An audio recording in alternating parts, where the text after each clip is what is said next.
Greetings from a bright and sunny Cardiff Bay on this glorious June afternoon, where the Volvo Ocean Race is in the UK for the first time in 10 years. We've got some of the world's leading yachtsmen here, we've got entertainment for all the family, stuff for children, for older people, for boating enthusiasts, for yachting enthusiasts, and for the casual observer. Let's take a look around. Here's the tragedy nearly a decade ago when Paul Hunter died of cancer at the tragically young age of 27. But a lot of good has come from it in the way we remember him. There's a tournament in Germany, but there's also a coaching scheme which you're involved in. Tell us a bit about that. That's fantastic. You know, it was such a sad loss, Paul dying. The sculpture containing giant steel chains was created by Ian Randall and is called Silent Links.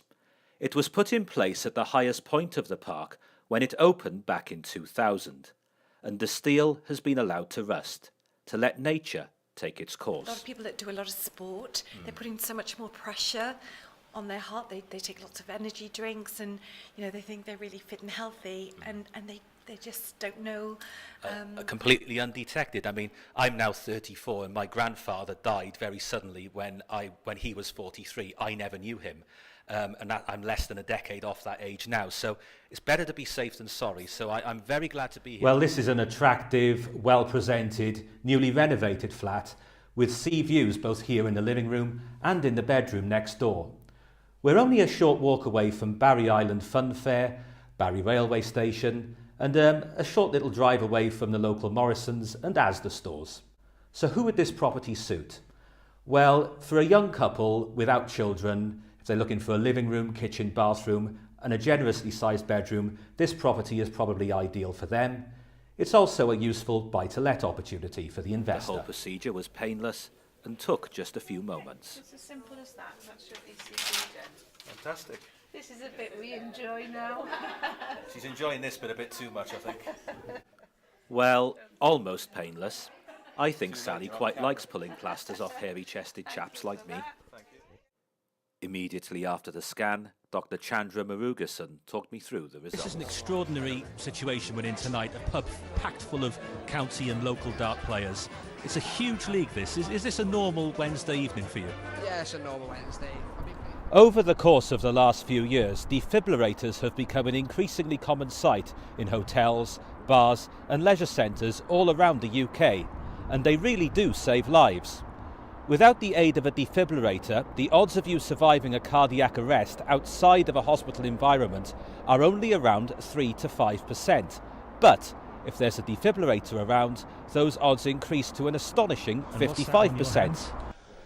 That's Team Lewis. It was a bet I done. Yeah. I said he'll win 2 world titles in a row.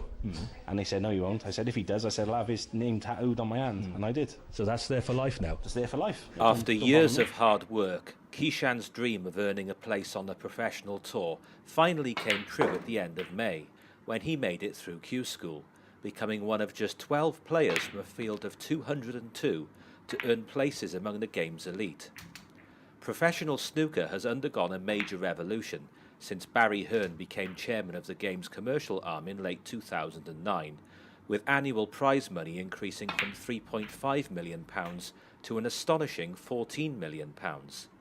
There are more tournaments than ever, but this means more travel and inevitably far more expenses for new professionals like Keishan. We're in Talibont on this rather grey, overcast Sunday afternoon to see if the South Wales Warriors can find their next generation of players. Now, believe it or not, American football has been played in the city for 30 years. Back in 1985, the Cardiff Tigers were formed, and at one point they were even playing matches at Ninian Park. Within a few years, they'd been joined by the Cardiff Celts, the Cardiff Cobras, the Cardiff Mets, the Cardiff Mariners, and the Cardiff Bears. Interest in the game began to fade around about the early 1990s, but as we're about to find out, there's a revival taking place right now. Welsh Hearts host screening days like this on a regular basis across Wales. Tests cost just £35 and anyone between the ages of 16 and 40 can attend. It's well worth it just for peace of mind, and it might save your life. I've been here just over 3 hours and I've barely scratched the surface. I'm going to come back in the next few days to see all the various entertainment and educational experiences there are here. There really is something for everyone, and they're here till Sunday, so please do take the time and effort, bring the family down, bring the children down, There's something for everyone here, and Sunday's finale sounds like it's going to be absolutely spectacular. You do not want to miss it.